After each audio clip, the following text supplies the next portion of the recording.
And welcome back to Coast. George Norrie with you. William Bill Douglas back with us. He's the author of The Gospel of Science and is the founder of the World Healing Day, a global educational event held annually in more than 80 nations, recognized by 22-plus U.S. governors and government bodies in many nations around the world. He was the 2009 inductee to the World Internal Arts Hall of Fame in New York and is an award-winning author of a number of books on personal and global transformation. He has been a mind-body meditation source for media worldwide, and here he is back on Coast to Coast. Bill, welcome back. How have you been? Really good, George. I'm so glad to be back with you. Good to have you, and you've updated the Gospel of Science into its second edition, I hear. Yes, that's right, and it was life transformative for me. I spent the evening watching YouTube, watching you shoot baskets at a 90% hit rate. What the heck is that all about? Yeah, isn't that wild? I mean, if you knew how bad I was at basketball in school, you'd understand why I've never picked up basketball for 50 years. But when I started writing, putting all this science together on our consciousness and what mind-body does for, the possibilities that it makes for changing our consciousness and our focus and all these kind of things, I started going to the gym and I started shooting baskets. And I started finding out that I hardly ever missed. And I got famous in the gym. It's like all the basketball kids, they call me the guy who never misses. And it's like magic. I can't believe that I can do this. And it was the combination of learning all this science on our consciousness and how mind-body affects it. It's like it unlocked a key in my mind. And then these practices that I do, which are in the back of my book, the new second edition of the Gospel of Science, I have I have these different mind-body practices that I've been practicing, and it's just enabled this, almost superhuman focus. And it blows my mind when I watch that video myself. Is this something people are all capable of doing?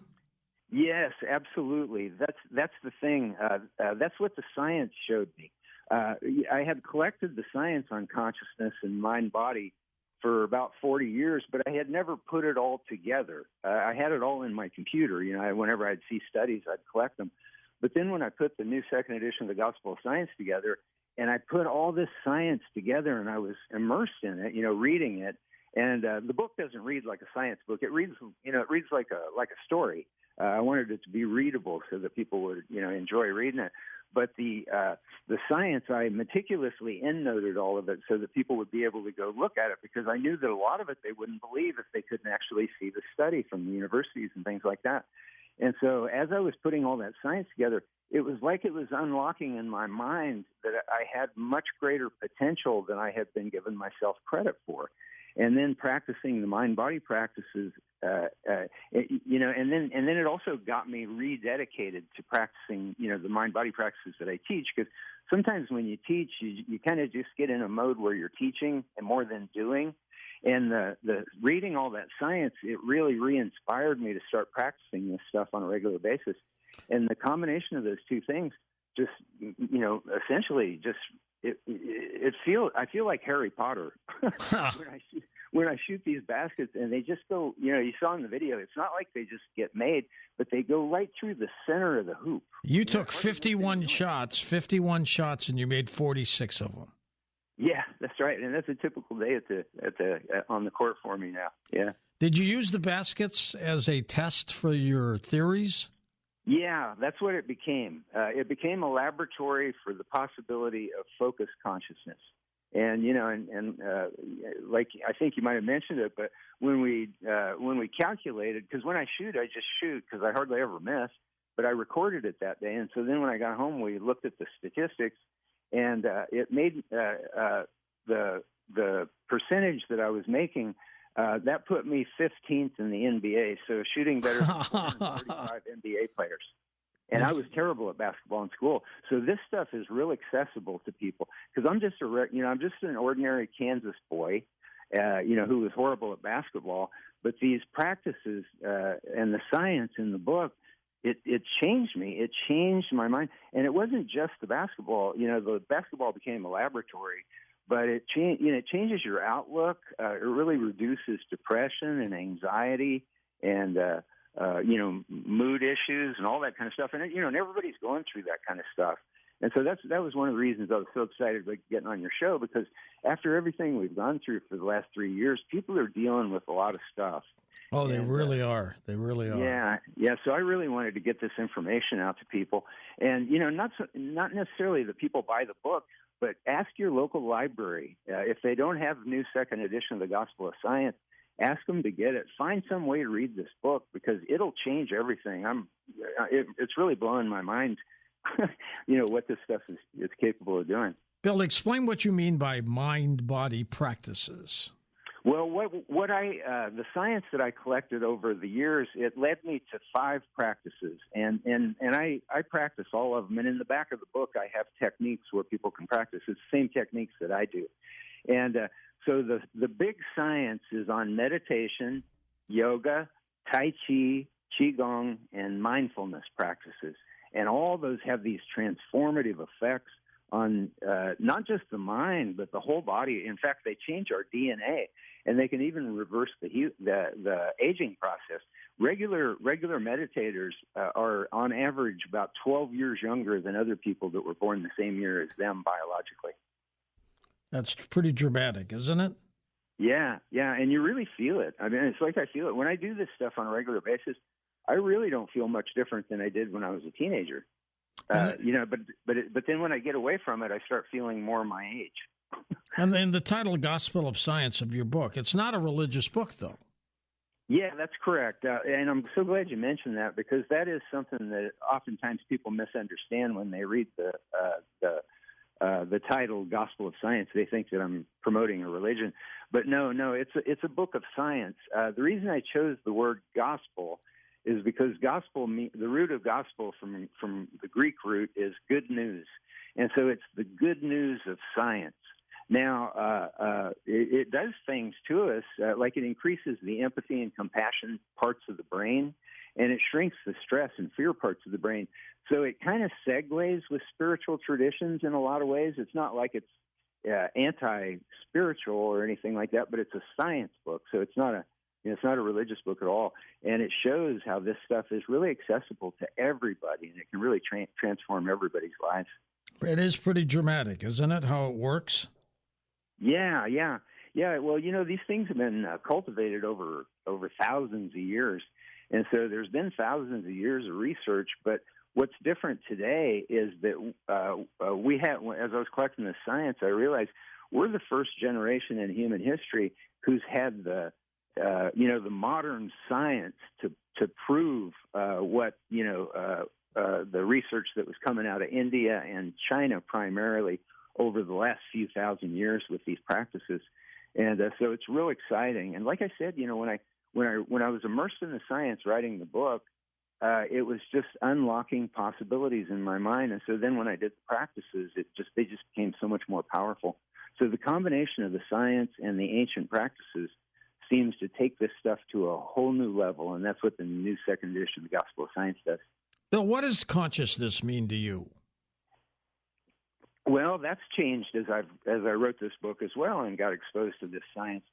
Because, as a kid growing up, we're all taught that our consciousness is just in our heads, right? In fact, we're kind of taught that it's just the brain.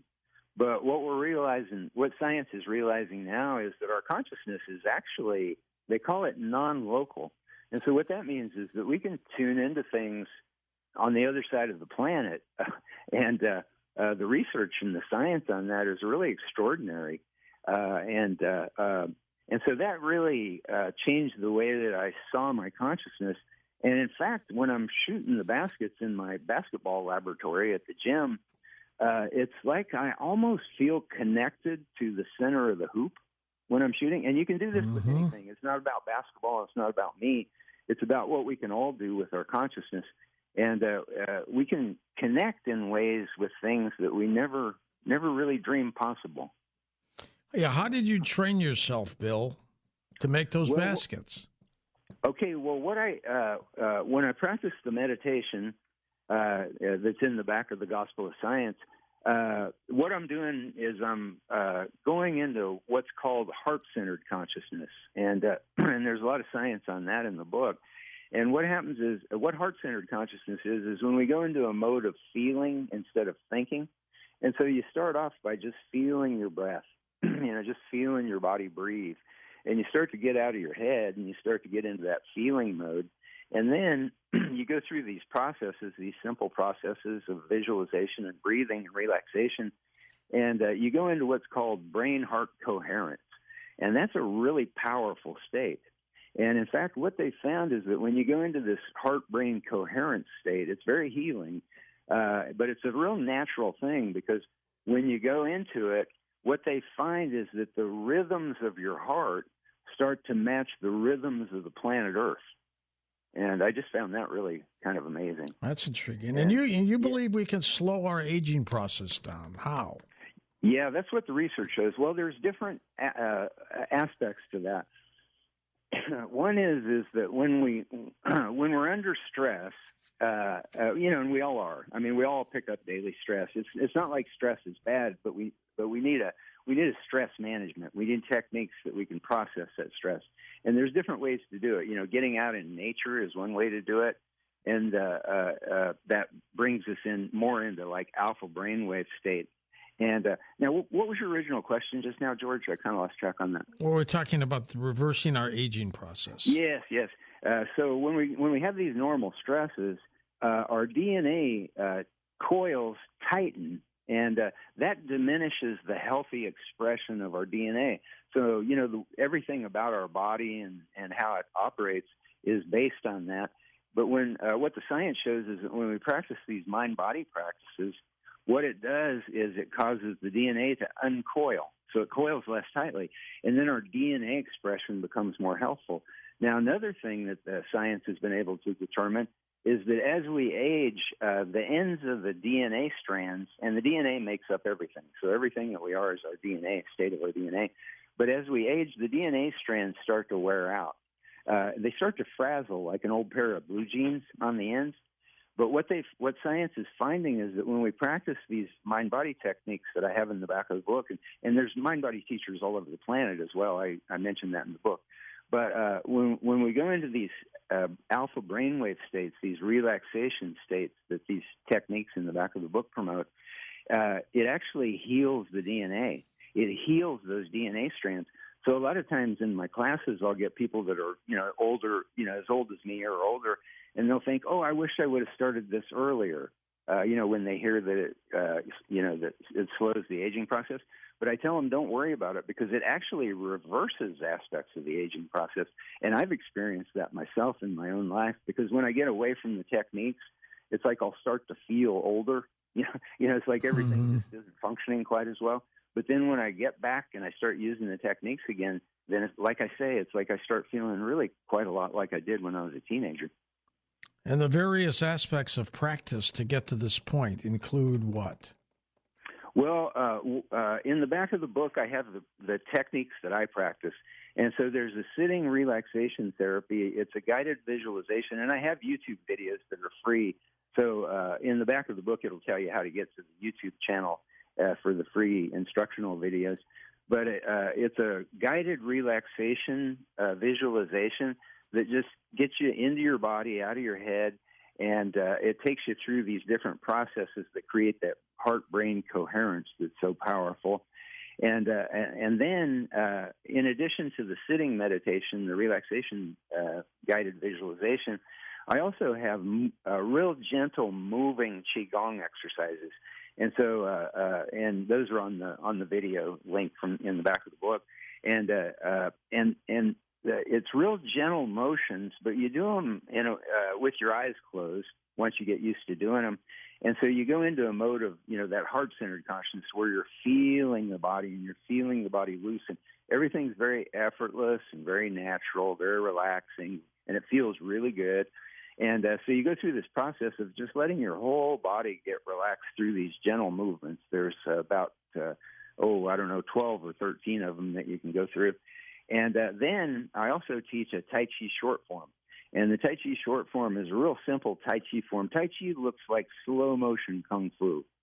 And now the techniques that I do and practice myself and that I have in the back of the book, they also include a mindfulness aspect and also some yoga breathing techniques.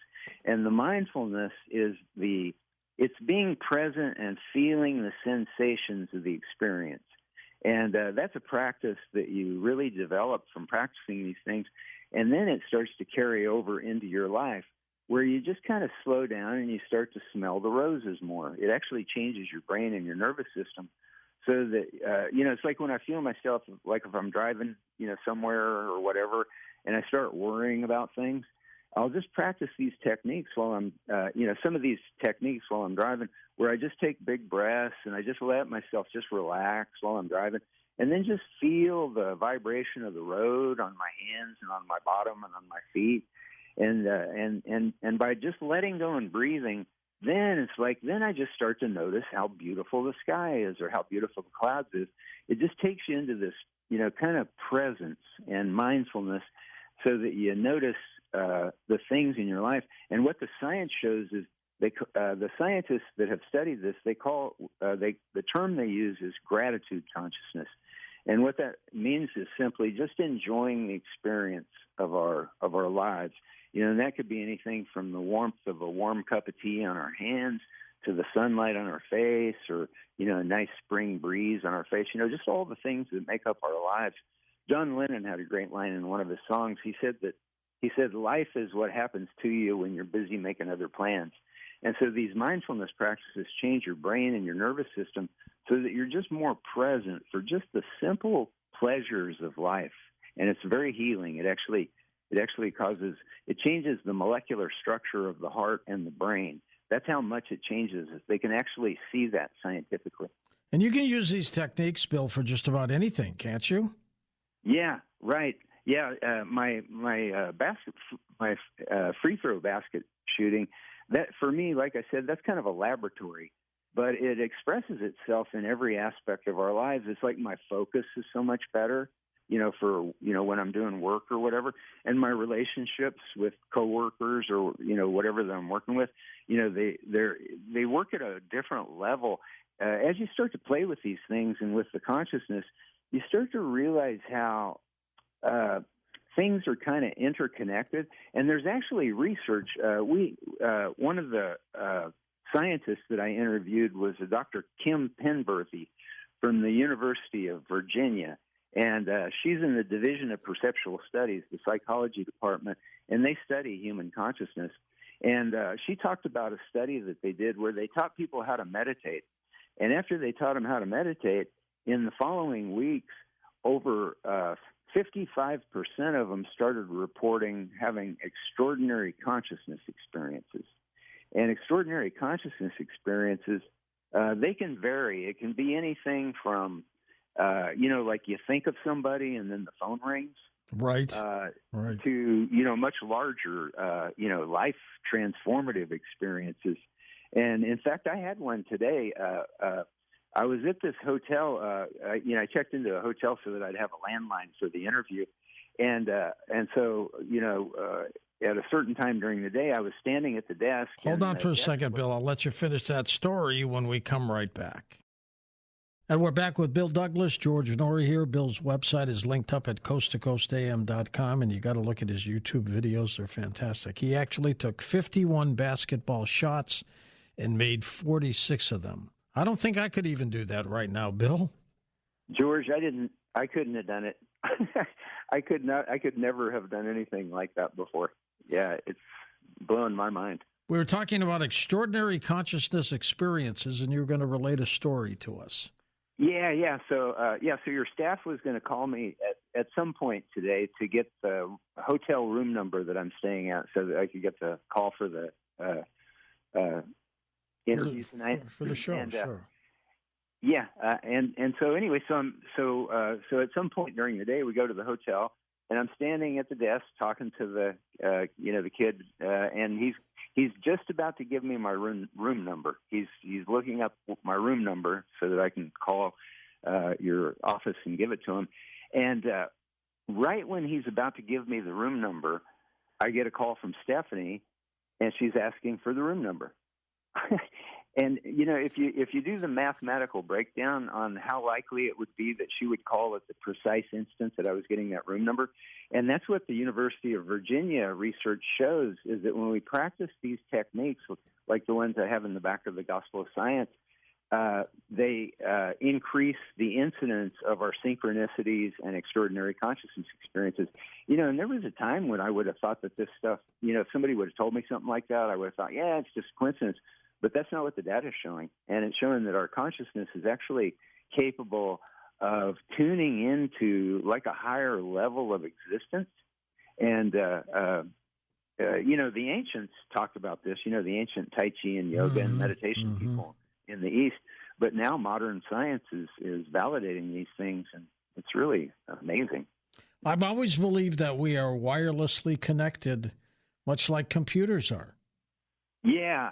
What we're starting to realize through the science is that our consciousness is really like the internet, and the brain is just the computer, that helps us decipher the internet. But the consciousness is much larger, much more vast, and it's so exciting. And one of the things that I found, one of the scientists that I interviewed for our book was from the Princeton Engineering Anomalies Research Department at Princeton University. And they discovered that the mind, you mentioned earlier that we created a global mind-body event where during a 24-hour period, people all over the planet do Tai Chi and Qigong and yoga and meditation together all over the planet. And the Princeton director of research at the Engineering Anomalies Research Lab, they found that we had actually increased coherence in global consciousness. And so that was really, kind of mind-boggling for me that we had been able to do that, because there was only probably about maybe at the most 50,000 people that were meditating together that day. But then I got an opportunity to interview that same scientist on a YouTube program that we did, and he said that the most exciting part of their 20 years of research with what they call the Global Consciousness Project, where they study how things affect global consciousness, they can detect it with their computers. He said that what was the most exciting part of that for him was that they found that when we're in states of connection and compassion and healing, and that's what a meditative state takes you into, when you go into alpha brainwave states, about 8 hertz, and that's what these techniques in the back of the book teach you how to do. But when we go into those states, that's when our consciousness is the most powerful. Because sometimes when I tell students in my classes that our thoughts, that our consciousness doesn't stop at our skull, people get kind of nervous because, we don't always have good thoughts. And so, that makes us kind of nervous. But what the science shows is that it's our good thoughts that are the most powerful. So we don't have to worry about that. And these thoughts, you believe, can actually change the planet, don't you? Yes, that's what the data showed. The data shows that when people come together in connection, compassion, healing, mass meditation events, and mass prayer events as well.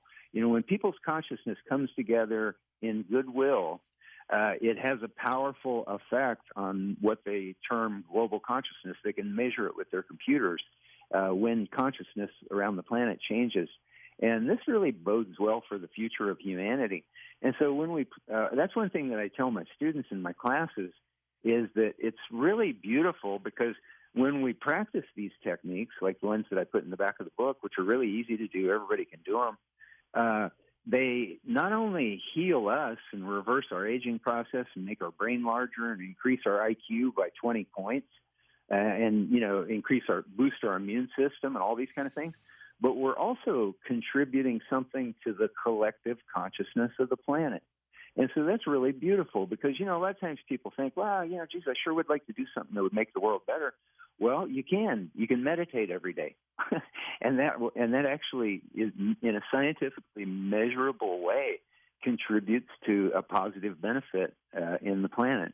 And one thing that I found really interesting as I was writing the book was I came across research that showed that when they got a certain number of, if they had 1% of a city's population as high-level meditators, if they brought high-level meditators into a city, it would reduce the violent crime rates and the emergency room visits, all the kind of disruptive things that happen in a city.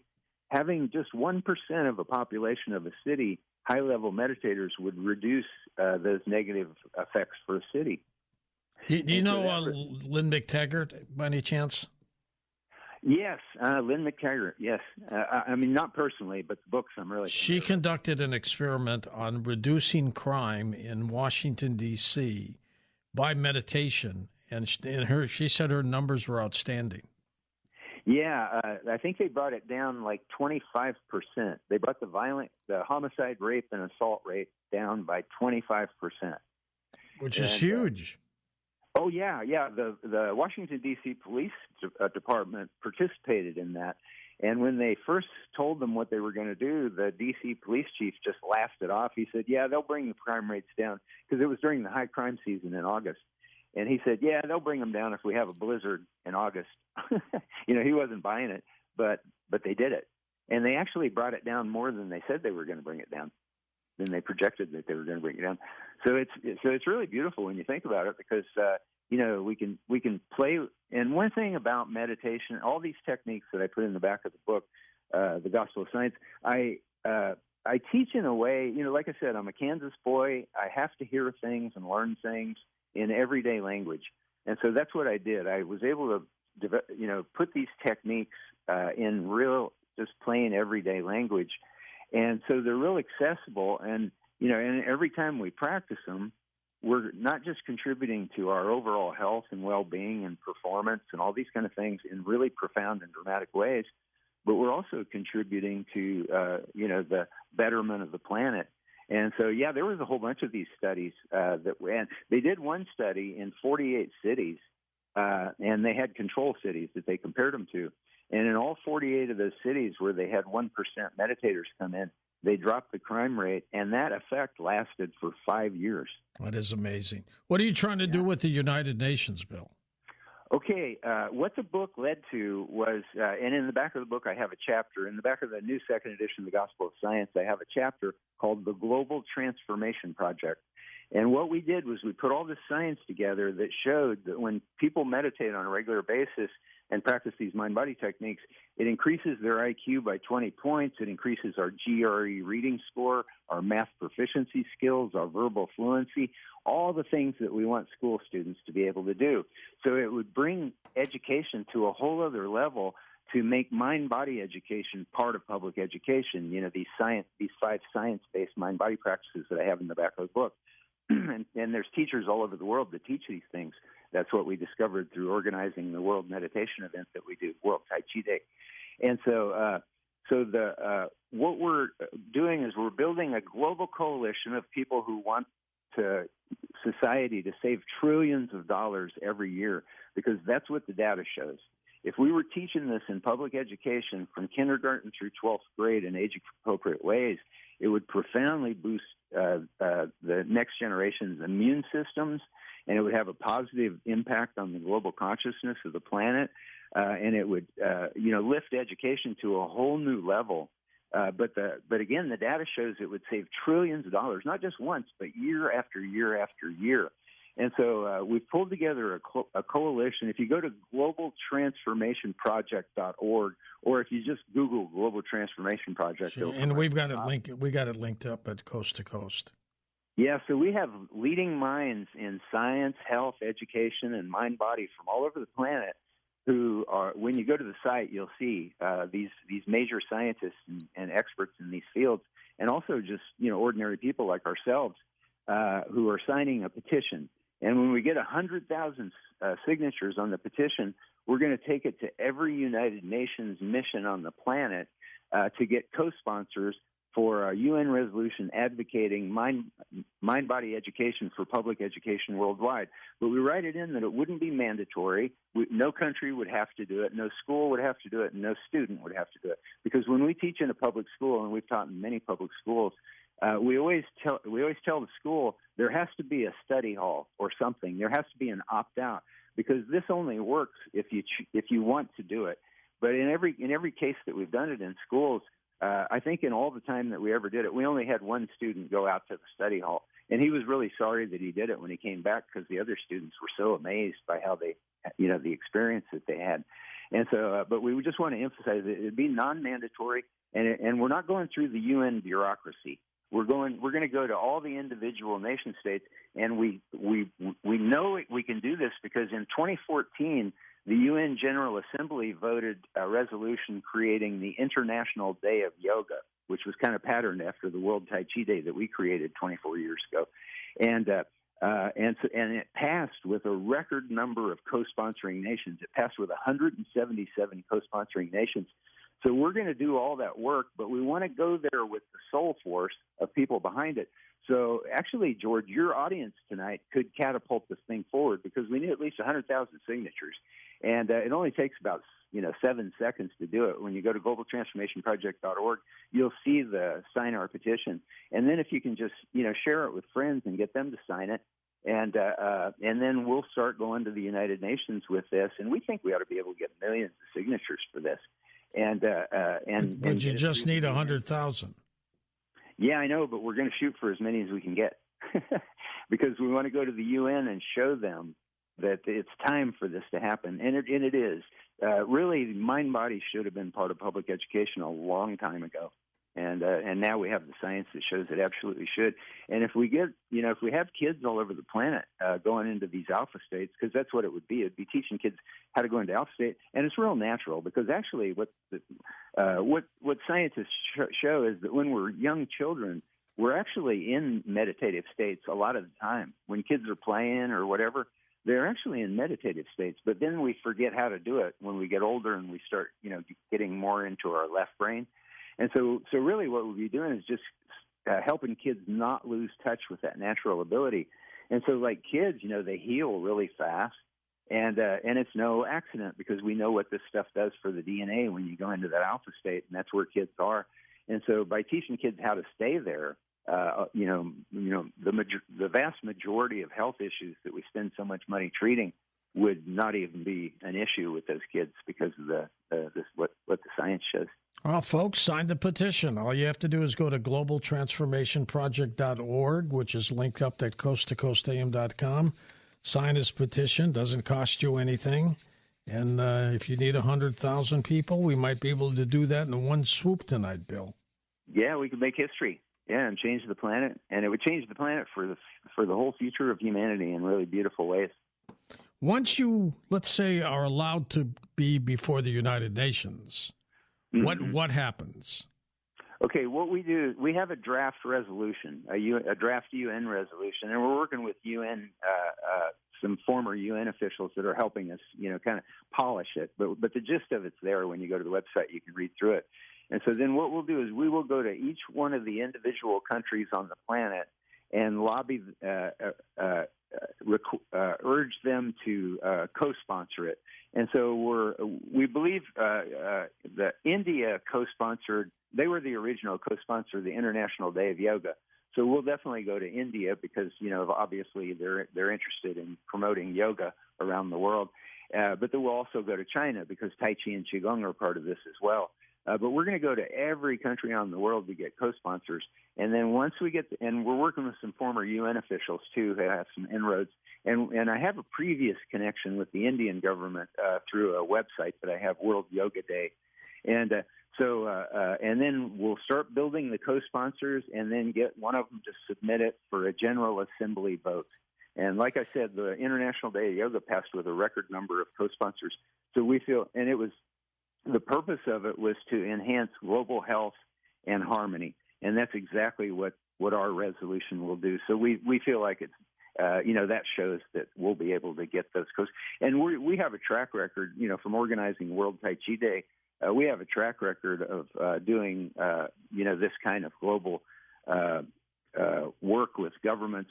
The World Tai Chi Day has been officially proclaimed through 22 U.S. governors' offices, the Senates of New York, California, the National Congress of Brazil, the President of Croatia.